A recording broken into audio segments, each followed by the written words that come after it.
Hello everyone, welcome to the highlight show of Clash Chess International. My name is Tatev Abrahamyan and I'm going to take you to key moments of day 1. The tournament is being sponsored by St. Louis Chess Club and will take place from June 6 to 14. It will involve the 8 players you see below who will be fighting it out for $265,000 prize fund. If you're unfamiliar with the Clash format, the reason it's called Clash Chess is because there are certain games where a win is worth more and a win is also worth $2,000. So I will explain it as we go along. So today was day 1 of quarterfinals.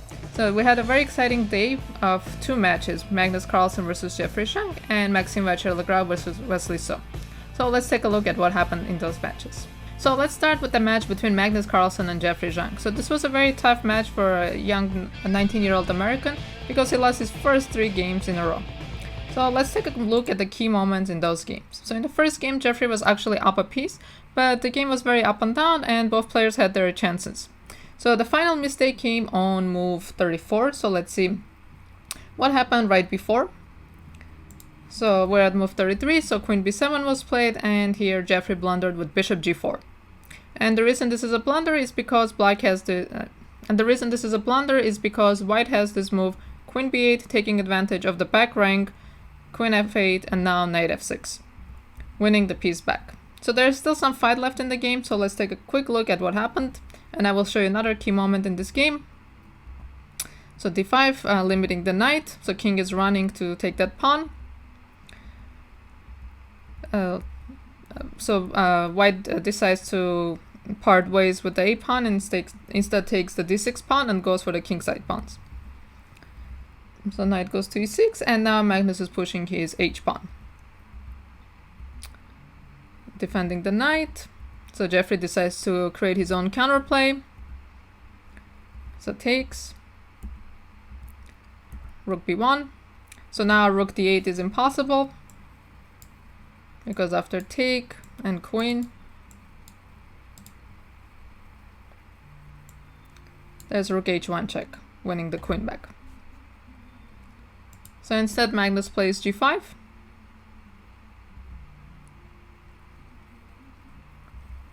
And knight g3, and now young Jeffery blunders with knight f4, because after king g4, rook g8, simply winning the knight, and the black rook cannot move with a check. So after rook h1, rook b6, white is going to be up a full piece. So that was game 1. Let's move on to our next game between the two. So let's go to the key moment on move 65. So a lot of things happen in this game, but the game was very long, and we want to just cover the key moments. So in this position, white goes king e3, giving up the pawn on a4, so the pawn was already impossible to defend, so he decides to go after the g pawn. And here is where Jeffery makes his crucial mistake, going king d4, instead of running his king to the queen side, trying to stop this pawn. Instead he goes after the g pawn, but unfortunately he's not in time, because after knight c5, bishop c2, knight b3 check. So of course impossible to take the knight, because then the a pawn will queen. The pawn runs to a4, and here Jeffery resigns because it's impossible to stop this pawn. Because for example, if bishop b1, we can just play a3. So white is just simply not in time. If the bishop runs somewhere, then knight b3, and this pawn is too far from queening, and this pawn already queens in 2 moves. So a really tough start for our young American. But let's take a look at what happened in game 3. So game 3 was considered a masterpiece by Yasser Seiraman, who had a lot of praise for Magnus Carlsen for the way he handled this game. So let's start on move 21. So as we can see in this position already, white has quite a strong attack with the dark squares on the king side and all these pieces here and the pawn storm and this rook that eventually can go to h1 to join the attack. So h5 was played. So knight g5 was played, attacking the f7 pawn, rook e7, bringing the rook into the center, a lift rook, threatening rook f3 or rook h3, h5. It's very hard to suggest good moves for Jeffery. So exchanging the rooks, and now knight h7, the final blow in the position, and black's position is just simply falling apart. So after takes, bishop g5, threatening to take the rook. Let's say if I just pass the move for black somehow, just to show you the threat. Now hanging this bishop. So instead, after bishop g5, the king went back. But now after take, white has another possibility of playing rook c1, and now the rook is joining the attack. So queen went to b4, rook c8, h6, and it's going to be very difficult to defend this position. So the threat was already to play h7 and take on f7, which he did anyways. So queening the pawn and takes the pawn on f7. So Jeffery decides to take the pawn on d4, looking for some kind of counterplay, but unfortunately he's now going to be losing every single pawn with a check. So he loses this pawn, he loses the e6 pawn, which in turn defends the pawn on g4. So after a couple more moves he simply resigned, because after queen f7 this pawn is just queening. So 3 in a row was a really rough start for the youngster, but there was still a lot of chess to be played. 3 more games to go, and the clutch games were ahead. So in this game, Magnus Carlsen had the black pieces in game 4 of the match, and looks like Jeffery is not doing very well with the opposite color bishops. But here, for some reason, after taking the pawn, Magnus decided to go rook e2, and the game eventually petered out to a draw. But instead, he had a better try of playing g4 and trying to keep some kind of an attack going, because h4 can always be met with g3, which is really nasty. And white doesn't really want to allow this, giving up the h-file, where allowing black to build a very strong attack. And it's very hard for white in turn to access this king, because this king is a lot safer than the g1 king. But instead, as I mentioned, he played rook e2.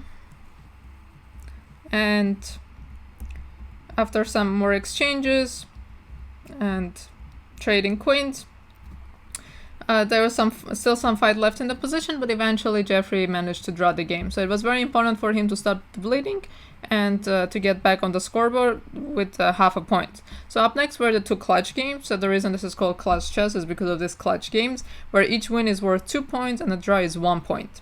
So of course, this gives an opportunity to the player who's struggling to bounce back with a couple of wins and either catch up or leapfrog their opponent. So for example, had Jeffery won both of these games, he would have leapfrogged his opponent and taken a lead in the match. And that's exactly what he did in the game 1. So let's take a look at the key point in game 1 of clutch chess, of clutch games. So let's go straight to the key point of the game. So Jeffery Xiong with the black pieces very impressively wins a pawn against the world champion and successfully wins the game. So b5, so let's take a look at this bishop endgame. G6 with the idea of playing h5 to create a passed pawn, bringing the king to stop this pawn. Bishop b4, of course you cannot touch the bishop because the pawn will queen. So bishop goes back. And now pushing the pawn on h5. And it's very difficult to deal with passed pawns on the opposite sides of the board, because pieces cannot do so much, they cannot control so many squares. For example, this king cannot stop both of these pawns. So after taking, the bishop goes back, Jeffery pushes, king c6, impossible to take the pawn, because d2 simply queens. So Magnus goes king g4, because if king h4, then simply bishop f4, and if white tries to make a draw, he's simply not on time. And you cannot attack the pawn. Next move, black can just play f6 and just simply win the game with the extra piece. So instead king g4, but now bishop g3, and again cannot take on g3, cannot win this pawn, and black is going to be up 2 pawns and he will convert this quite easily. So big result for the American youngster, beating the world champion with the black pieces. So finally, there was one more game left between these 2 players, the final clutch game. Had Jeffery won this game, he would have scored 4.5 points and leapfrogged his opponent. And actually he had some good winning chances, but things didn't quite go his way. So as you can see, actually the final position ended up king versus king.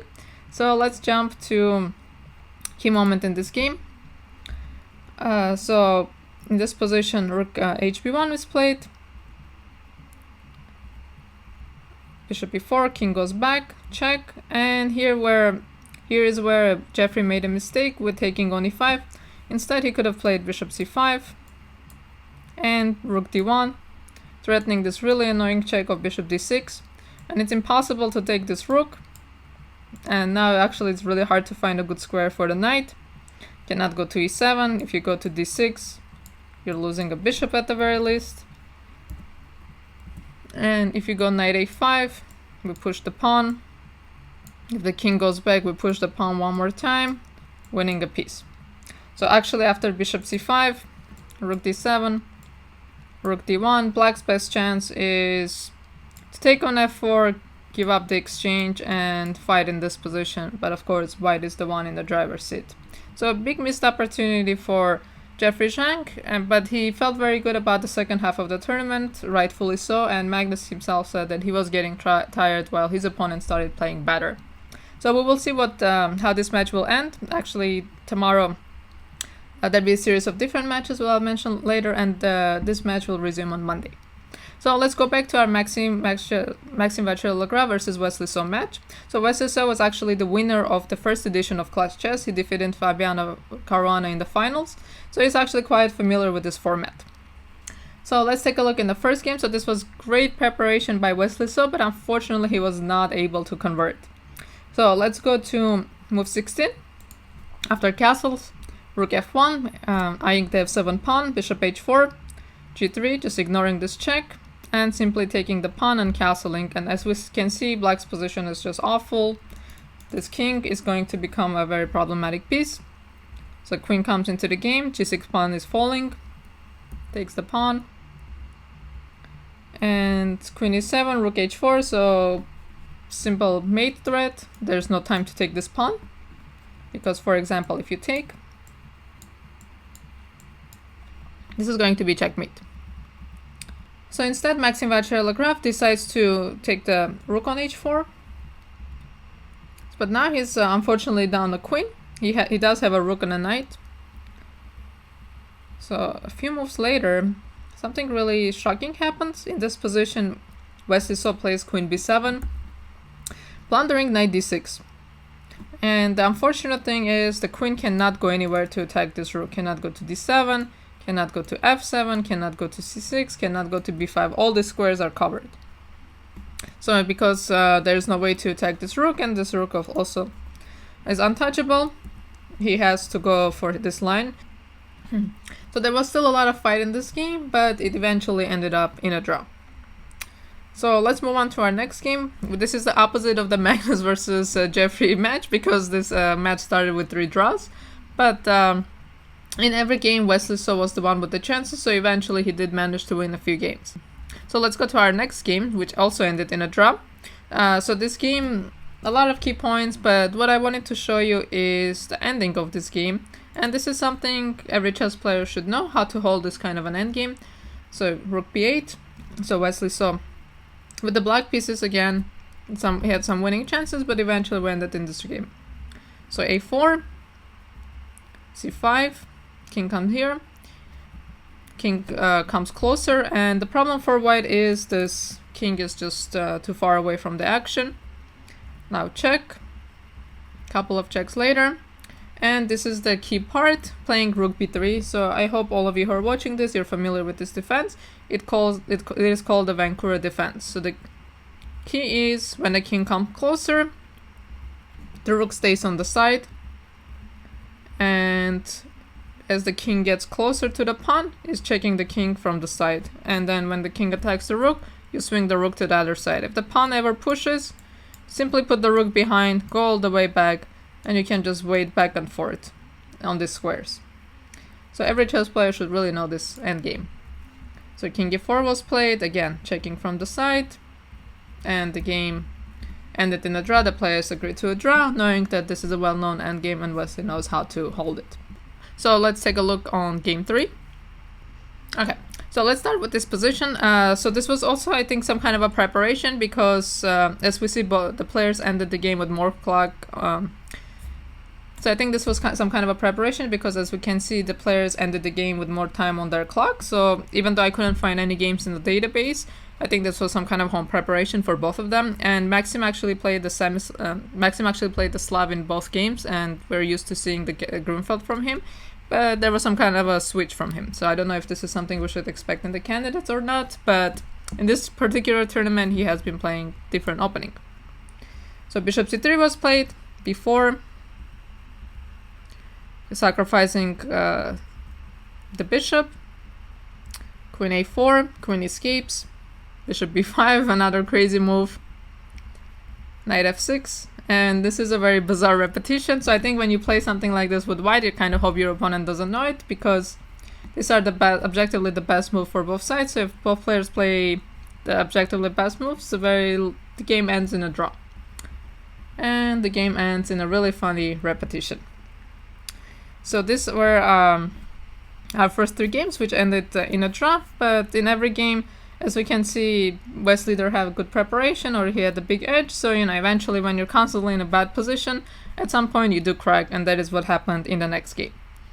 So let's take a look at how it happened in game 4. So this is the final game between the clutch games, so each win still counts as 1 point. And after having so many good positions in the first 3 games, Wesley So does finally win a game. Because that's what happens when you're constantly in a bad position. At some point you crack, because it's very difficult mentally to just defend in every game. So let's jump to our key moment of the round.